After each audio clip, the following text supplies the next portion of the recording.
Okay,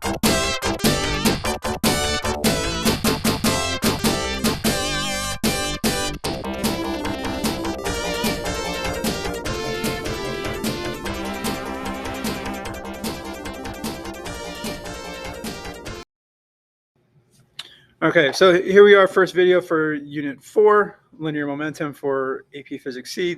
This is the unit on center of mass.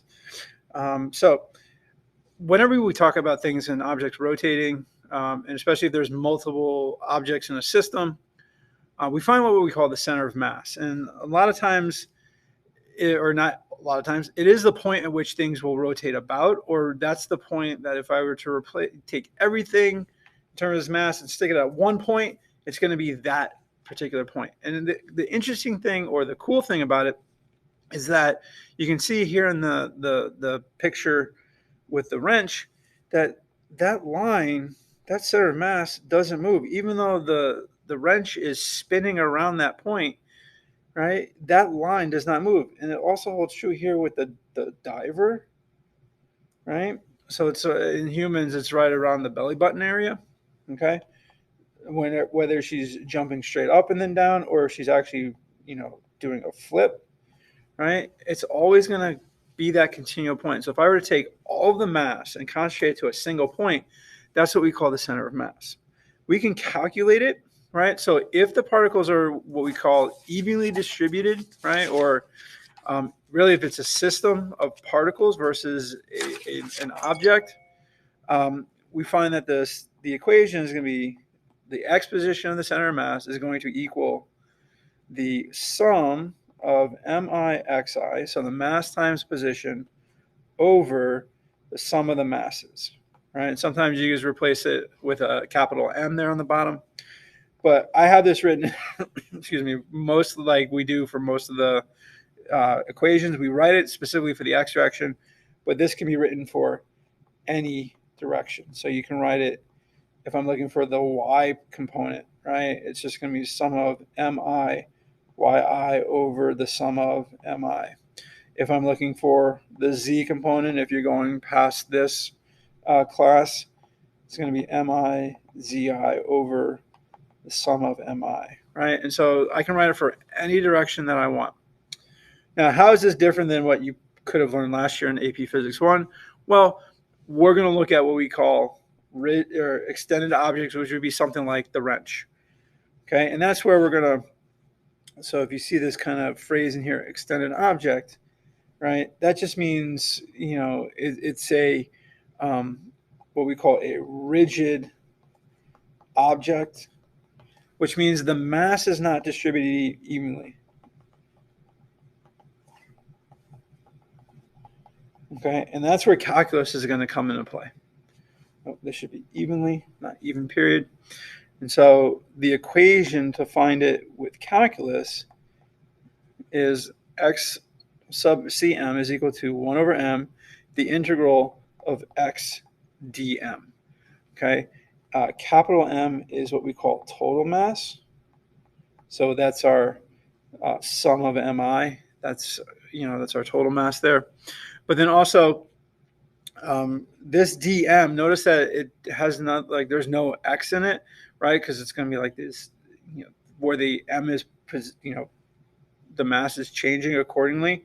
So what you would do is you find something called the linear mass density, or mass per unit length of lambda, and then you would say lambda equals, and that's what's going to change with respect to x. And now I can write that dm in terms of dx. Okay, so let's look at an example, two examples, one using calculus and one using non-calculus. So here we have three people sitting on a boat. Okay, here's the origin. Okay, all the way here to the left-hand side, and we have, each one has equal mass, and as you can see, there one's 1 meter away, 5 meters away, and 6 meters away from our origin. So for this one, since they're point masses, all I have to do is the xcm equals the sum of mi(xi) over total mass, and I'll start using total mass as capital M. And so I'm going to use 1m plus 5m plus 6m over 3m. So that m is not meters, that m is my mass unit because that's what they tell me right there. So I'm doing m times x, right? So mass times position, okay? Right? So something, you see this ends up being 12m over 3m.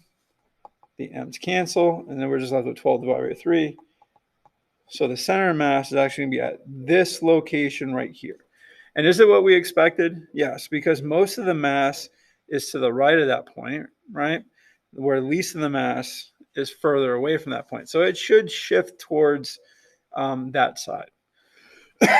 Now, let's see how calculus comes into play. So this is just saying, show the center of mass of a uniform thin rod is at its center. So we're just going to do the calculus for that.